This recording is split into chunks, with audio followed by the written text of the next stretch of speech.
Hello दोस्तों, मैं doctor Pankaj मनोरिया हूँ और मैं लगभग 15 साल से हार्ट के पेशेंट्स अपने मनोरिया हार्ट हॉस्पिटल चूनाभट्टी में देख रहा हूँ। आज हम लोग एक बहुत ही कॉमन विषय में बात करेंगे। यह विषय है खर्राटे आना, जो कि बहुत ही कॉमन प्रॉब्लम है। पर दिक्कत वाली बात यह है कि क्या खर्राटे आना जानलेवा हो सकता है या किसी के मृत्यु का कारण बन सकता है? आज इसी विषय में विस्तार से चर्चा करेंगे। देखिए, खर्राटे आना बहुत कॉमन चीज़ है, जिसको कि इंग्लिश में हम स्नोरिंग बोलते हैं। पहले ये जानते हैं खर्राटे आते क्यों हैं। खर्राटे आने का प्रमुख कारण होता है जो हमारी विंड पाइप होती है, जो सांस की नली होती है, वो नली चोक होने लगती है। तो जब किसी हिस्से में नली चोक होगी और हवा का पैसेज होगा, अगर वो हिस्सा सिकुड़ा होगा, जब फ्रिक्शन होगा उसमें, तो फिर आवाज़ जनरेट होने लगती है। तो यही प्रमुख कारण है स्नोरिंग होने का या खर्राटे आने का। मतलब आपकी जो विंड पाइप है वो थोड़ी चोक हो रही है, तो ऑक्सीजन का अंदर बाहर जो हो रहा है ऑक्सीजन, वो ठीक से हो नहीं पाता, इसलिए आवाज़ पैदा कर देता है, जिसको बोलते हैं खर्राटे। इसका सबसे प्रमुख कारण खर्राटे आना का है मोटापा, फैट। इसमें क्या होता है, जब फैट होता है तो मेन जब जो मोटा आदमी होता है जिसमें फैट ज़्यादा है, तो वही फैट आपके गले में एक्यूमुलेट हो जाता है। जब गले में एक्यूमुलेट हो जाता है तो विंड पाइप को चोक करने लगता है वो। इससे वो ऑब्स्ट्रक्ट हो जाता है, आपका जो पैसेज है ऑक्सीजन और कार्बन डाइऑक्साइड एक्सचेंज का, जो विंड पाइप ट्रेकिया बोलते हैं, तो वो एपिग्लॉटिस ट्रेकिया का जो पार्ट होता है, क्योंकि फैट आसपास एक्यूमुलेट हो जाता है तो वो कंप्रेस होने लगता है। इसलिए इस कारण से जो पैसेज ब्लॉक होता है, इस कारण से स्नोरिंग होती है या खर्राटे आते हैं। ये है। अब ये है कि खर्राटे आने जो स्नोरिंग क्यों जानलेवा हो सकता है। देखिए, स्नोरिंग इसलिए जानलेवा हो सकता है जब ऑब्स्ट्रक्ट होता है अपना विंड पाइप, ऑक्सीजन और कार्बन डाइऑक्साइड का एक्सचेंज उसमें हैम्पर होता है, मतलब वो ठीक से हो नहीं पाता। तो एक पीरियड ऐसा आता है कि एकदम आपका ऑक्सीजन लेवल सोच सोते बहुत ही कम हो जाता है, खर्राटे लेते हैं तो बिल्कुल एक वो टोटली ब्लॉक हो जाता है, जिसको कि हम बोलते हैं एपनिया। जब वो एपनिया एकदम बहुत ज्यादा हो जाता है तो ब्रेन को स्टिमुलस मिलता है, तो ब्रेन एकदम उसको आपको अवेक करता है। तो ये एक बहुत ही कॉमन सिम्टम्स होता है ऐसे। इसमें पेशेंट ये हिस्ट्री बताता है कि हाँ डॉक्टर साहब, मैं खर्राटे लेता हूँ, फिर एकदम से मेरा बहुत एकदम से उठता हूँ जैसे कि बहुत भयानक सपना देखा हुआ हो। तो इस तरह का ये कॉमन सिम्टम्स होते हैं।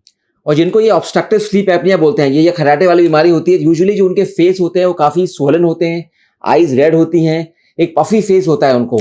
और उनको कॉमन हिस्ट्री होती है कि जब वो सुबह उठते हैं तो उनको लगता है कि उनकी पूरी नींद पूरी नहीं हुई, वो ढंग से सो नहीं पाते, और सुबह बैठे बैठे उनको डे टाइम स्लीपलेस भी होती है, मतलब डे टाइम स्लीपलेस होती है।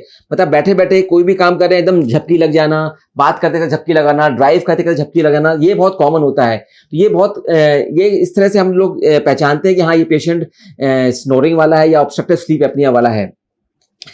ऑब्स्ट्रक्टिव स्लीप एपनिया जिसको होता है, जिसको खर्राटे बहुत ज्यादा आते हैं, वो एक मार्कर होता है हार्ट की डिजीज का। मतलब उसमें एक ब्लड प्रेशर का चांसेस ज्यादा होता है, हाई ब्लड प्रेशर का, डायबिटीज का चांस ज्यादा होता है, इसमें हार्ट फेलियर का चांस ज्यादा होता है और हार्ट अटैक का चांस ज्यादा होता है। ये कॉमन रिस्क फैक्टर्स जुड़े होते हैं इससे।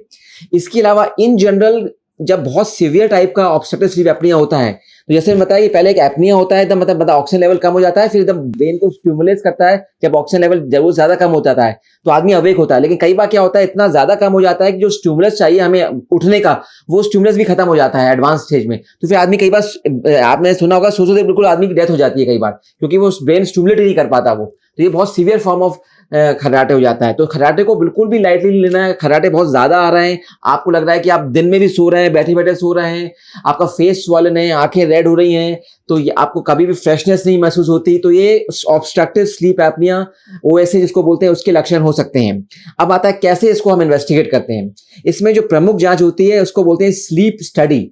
मतलब जब आप सोते हैं तो मल्टीपल इलेक्ट्रोड्स लगा के आपके ऑक्सीजन लेवल का, आपके ब्रेन का स्टिमुलस ईईजी करके, क्या ग्राफ्स चल रहे हैं, क्या मेटाबॉलिज्म होता है ब्रेन में, कितना ऑक्सीजन लेवल आ रहा है, कितना कार्बन डाइऑक्साइड लेवल आ रहा है, तो वो सब हम रिकॉर्ड करते हैं, जिसको बोलते हैं प्लाज्मोनोग्राफी या स्लीप स्टडी बोलते हैं।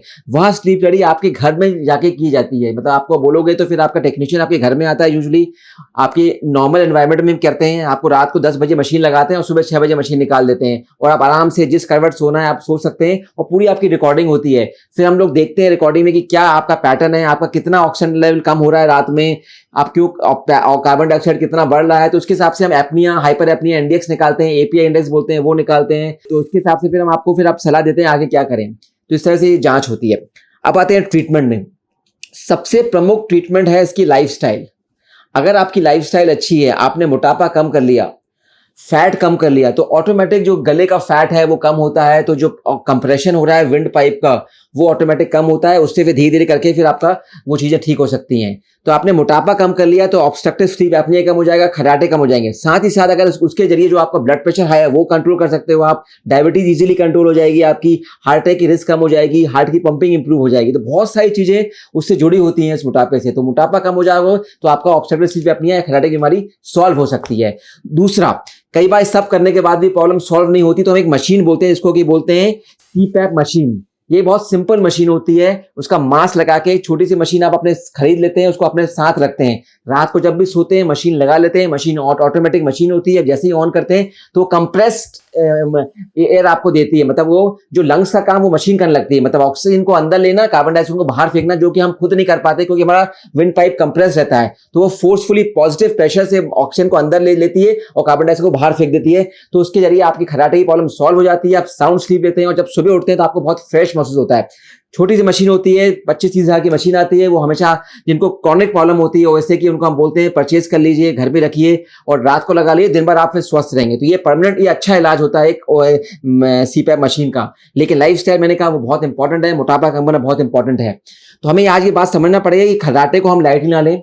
जो खर्राटे जिनको बहुत तेज आते हैं, जिनको साथ में दिन में स्लीपलेसनेस रहती है, दिन में अचानक सो जाते हैं बैठे बैठे और एकदम रात में बहुत ऐसे उठते हैं जैसे कि बहुत अचानक कुछ हो गया हो, आंखें सूजी रहती है, तो उनको जरूर ओएसए का हो सकता है, उसमें स्लीप स्टडी कराइए, डॉक्टर से कंसल्ट करिए, क्योंकि ये बीमारी जानलेवा भी हो सकती है। अगर लिमिट के बाहर अगर ओएसए होता है तो कई बार बहुत खतरनाक साबित हो सकती है। तो उसको लाइटली ना लें और तुरंत डॉक्टर से संपर्क करें, उसका इलाज कराएं। और इस सिलसिले में आपको जो भी मुझसे पूछना हो मुझे कमेंट बॉक्स में लिखें। इसके अलावा भी आप जो चाहते हैं कि मैं कोई भी विषय में वीडियो बनाऊं, मुझे जरूर लिख के भेजें, मैं उसमें वीडियो बनाऊंगा और आपकी क्यूरीज को जो भी है उसको सॉल्व करने की कोशिश करूंगा। मैं डॉक्टर मनोरिया हूं, मैं भोपाल में प्रैक्टिस करता हूँ। धन्यवाद।